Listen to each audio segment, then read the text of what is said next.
जय हिंद दोस्तों, कैसे हो आप लोग। उम्मीद करता हूँ अच्छे होंगे और वीडियो के लिए तैयारी आप लोग अच्छे से कर रहे होंगे। फ़िलहाल आप लोगों की तैयारी तो हो चुकी होगी जो भी है, और इस समय आप लोग अच्छे से रिवीजन वगैरह करके और कूल होकर जो है एग्ज़ाम देने की तैयारी कर रहे होंगे। फ़िलहाल इस वीडियो में मैं बात करूँगा निगेटिव मार्किंग को लेकर और एग्ज़ाम में क्या क्या सावधानियाँ आपको बरतनी है। जो कॉमन मिस्टेक्स लड़के कर देते हैं वो आपको नहीं करनी है, ठीक है। तो पहली चीज़ अगर मैं बताऊँ तो निगेटिव मार्किंग को लेके, ये एक ऐसा मतलब ऐसी चीज़ है जिसकी वजह से लड़के एक एक क्वेश्चन से बाहर होंगे और बहुत ज़्यादा जो है ये मैटर करेगी निगेटिव मार्किंग। तो मुझे लगा आप लोगों को बताना चाहिए। फ़िलहाल जो छात्र नए हों, जो वीडियो को सब्सक्राइब कर सकते हैं चैनल को, और वीडियो को शेयर और लाइक वगैरह कर दें।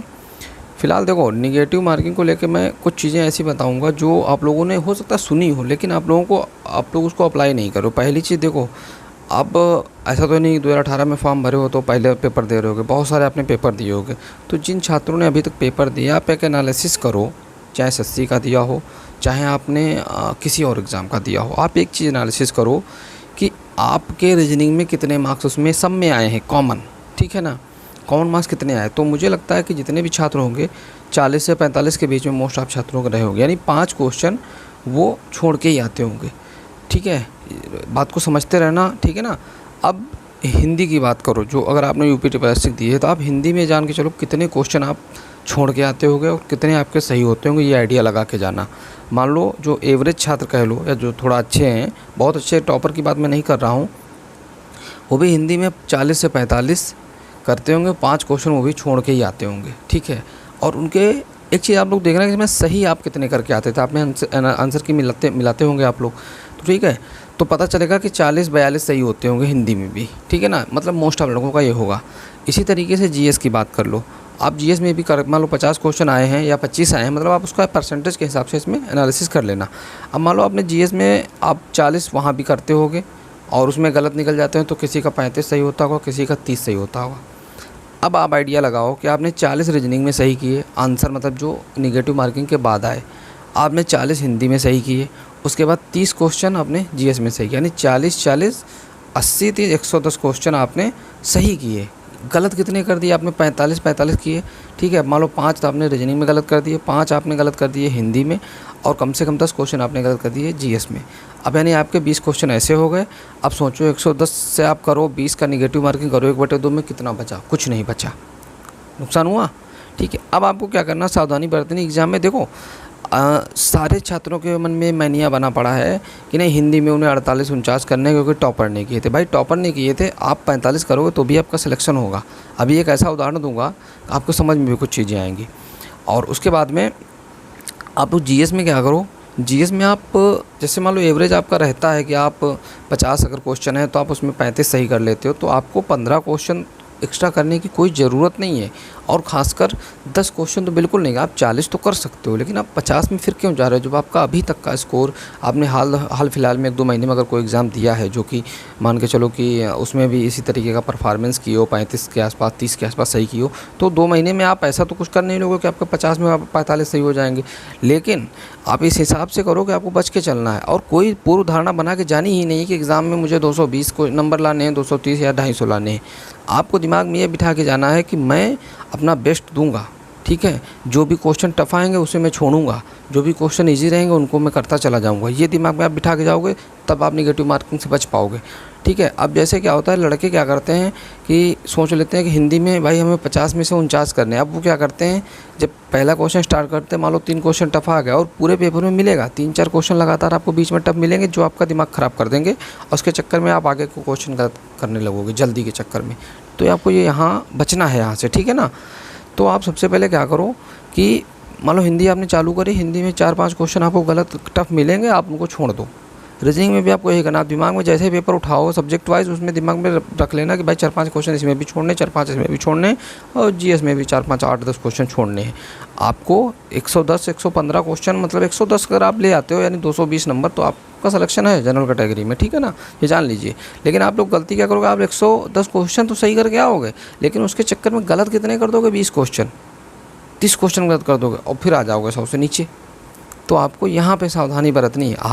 आपको 100 क्वेश्चन तक का तो पता है, जितने भी छात्र दे रहे होंगे 100 क्वेश्चन अटैम्प्ट कर रहे होंगे, लेकिन वो माइनस होने के बाद जो है वो कम आ जा रहे होंगे। यही रीज़न है, क्योंकि आप लोग जो अंधी मार देते हो, अंधी नहीं मारनी। अच्छा, दूसरी चीज़, आपने पहले अटैम्प्ट में आप कर लो मोटे मोटे क्वेश्चन जो है, पहले अटैम्प्ट में जो इजी क्वेश्चन है फटाफट करते चले जाओ, कठिन क्वेश्चन को आप मार्क कर लो, अगली बार करेंगे। टाइम खूब है, टाइम की दिक्कत किसी स्टूडेंट को नहीं होने वाले, अच्छे स्टूडेंट को जिसको रीजनिंग आ रही है, ठीक है। हिंदी में भी टाइम नहीं लगेगा, जीएस में भी टाइम नहीं लगेगा, ठीक है। और जीएस को पढ़ना अच्छे से है, ये चीज़ जान लेना।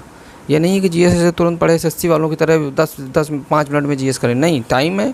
जिसको एक एक क्वेश्चन पढ़ो, एनालिसिस करो, ऑप्शन एलिमिनेशन की ट्रिक लगाओ, ठीक है। तब आपके जीएस में भी निगेटिव मार्किंग से आप बच पाओगे, ठीक है ना। अदरवाइज़ क्या होगा, फिर निगेटिव मार्किंग करोगे, फिर सिलेक्शन रुकेगा। भाई देखो, बहुत ज़्यादा रोल है। पिछली बार क्या हुआ, लड़के दिमाग में ये था सबके कि यार पेपर तो आएगा और मैं अगर 220 नहीं कर पाया तो गड़बड़ हो गया। और पेपर क्या हुआ, पेपर आ गया हल्का टफ, लड़कों की कटाव गिर गई और लड़के हो गए बाहर। अच्छे अच्छे लड़के बाहर हुए हैं, मैं जानता हूँ।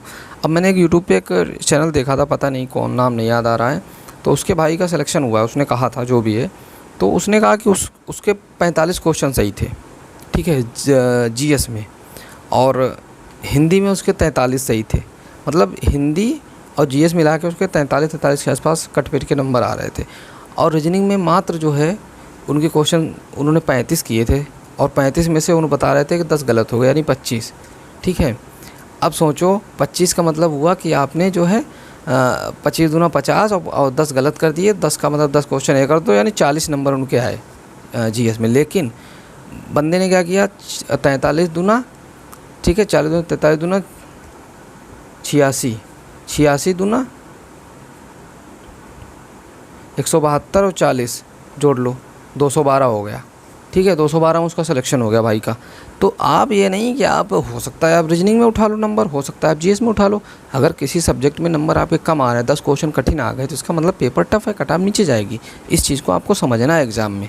निगेटिव मेरे भाई नहीं करना है, और इसको बचने का सबसे अच्छा ही तरीका है, आप ये आइडिया लगा के जाओ कि आपके अभी तक आपने जितने टेस्ट दिए हैं, ठीक है, स्पीड टेस्ट वगैरह, तो उसमें आपके 5-10 क्वेश्चन जीएस से भी गलत हो रहे होंगे, और आप अंधी भी मार दे रहे हो गेस करके।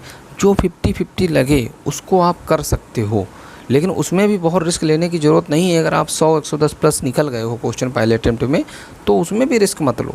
और रीजनिंग में तो रिस्क लेने नहीं, अगर आपको नहीं आ रहा है तो आप छोड़ दो। जीएस में तो चलो ठीक है यार, कन्फ्यूजन है कि यार ये नहीं हो सकता। रीजनिंग में क्या है, नहीं आ रहा तो नहीं आ रहा, लेकिन उसमें फिर रिस्क लड़के ले लेते हैं। समथिंग में कहेंगे यार 40 तो होगा नहीं, 30 मार देते हैं, चलो। तो ऐसा नहीं करना है, रीजनिंग छोड़ना। हम कहते हैं 40 कर लोगे रीजनिंग में आप सही 40 जो है ये हिंदी में कर लोगे, 30 रीजनिंग में जीएस में कर लोगे कट पिट के, तो भी आपका सिलेक्शन हो गया ना, 110 नंबर आ गए। आपको 45, 48 और 50 नहीं करने हैं किसी सब्जेक्ट में। ये आपको दिमाग में बहुत अच्छे से भाई मेरे करके जाना, मतलब यही मेरा उद्देश्य था बताने का कि लड़के गलतियाँ कहाँ पे कर रहे हैं, ठीक है। आप सब 100 क्वेश्चन करने के लायक हो, 100 क्वेश्चन से ज़्यादा आराम से कर ले रहे हो सही। निगेटिव मार्किंग अटेम्प्ट कर रहे हो, सोच रहे हो कि यार 130 करूँगा तभी बनेगा, ऐसा कुछ नहीं है। आप 120 करके भी सिलेक्शन ले सकते हो। 120 किया आपने, मान लो कि आपके 8-10 गलत निकल गए, ठीक है। अब 120 में 240 नंबर, 120 में 240 हो गए नंबर, 110 मतलब हुआ, 110 में 220 हो गए, और 10 का मतलब 10 कम कर दो नंबर उसमें, तो 110 पे भी सिलेक्शन हो जाएगा, ठीक है। तो 150 करके नहीं आना है, ठीक है। और कुछ छात्र, मोस्ट आप छात्र यही करेंगे, जिनकी जो कमज़ोर हैं वो क्या करें, जिनके टेस्ट में नंबर कम आ रहे, वो सोचेंगे चलो यार अब हमारा तो होना। ऐसा नहीं है भाई, आप अच्छे देना। पेपर टफ आ गया तो कट ऑफ बहुत नीचे जाने वाली है। और उसमें जब टफ पेपर में क्या होता है, उसमें पढ़ने वाले लड़कों का और जो स्ट्रेटजी बना के अच्छे रह जाते हैं उनका फ़ायदा होता है, क्योंकि वो दिमाग में ये रखते हैं कि नहीं, हमें तो 35-40 से क्वेश्चन तीनों सब्जेक्टों में अटैम्प्ट करने हैं और अच्छे तरीके से करने हैं। और वो फिर क्या करते हैं, वो सही करते हैं और सिलेक्शन ले लेते हैं। तो निगेटिव मार्किंग से आप इस तरीके से बच लेना, क्योंकि अभी तक का आप अपना रिकॉर्ड देख लो। आप हिंदी में अभी तक 45-40 सही कर पाए हो, तो फिर यहाँ आप 50 क्यों करोगे जाकर, ठीक है ना। आपको यहाँ भी 45, 46, 44 ही करने हैं, ठीक है। 4-5 क्वेश्चन तो सब में टफ आएंगे, ठीक है। वो आपके लिए नहीं क्वेश्चन है, वो क्वेश्चन है उनके लिए जो टॉपर हैं, पहली दूसरी रैंक ला रहे हैं, उनको करने दो। आपको सिलेक्शन लेना है, आप थोड़ा कम करके भी सिलेक्शन ले सकते हो, ठीक है। तो इस चीज़ को थोड़ा समझ लेना, निगेटिव मार्किंग को लेकर जो क्वेश्चन आ रहे हैं उन्हीं को करना है, नहीं आ रहे हैं छोड़ देना है। कुछ भी हो जाए, नहीं सिलेक्शन होगा कोई बात नहीं, अगली बार लेना, लेकिन अपने आप को काबू में रखना है एग्ज़ाम हॉल में। दूसरी चीज़ सावधानियाँ अगर मैं बता दूं कि दूसरा क्या करना है, आप एग्ज़ाम हॉल पे जाओ, ठीक है। रास्ते में जाना, आधे 1 घंटे कोशिश करना पहले निकलना, ठीक है ना। 1 घंटे पहले पहुंच जाना सेंटर पे।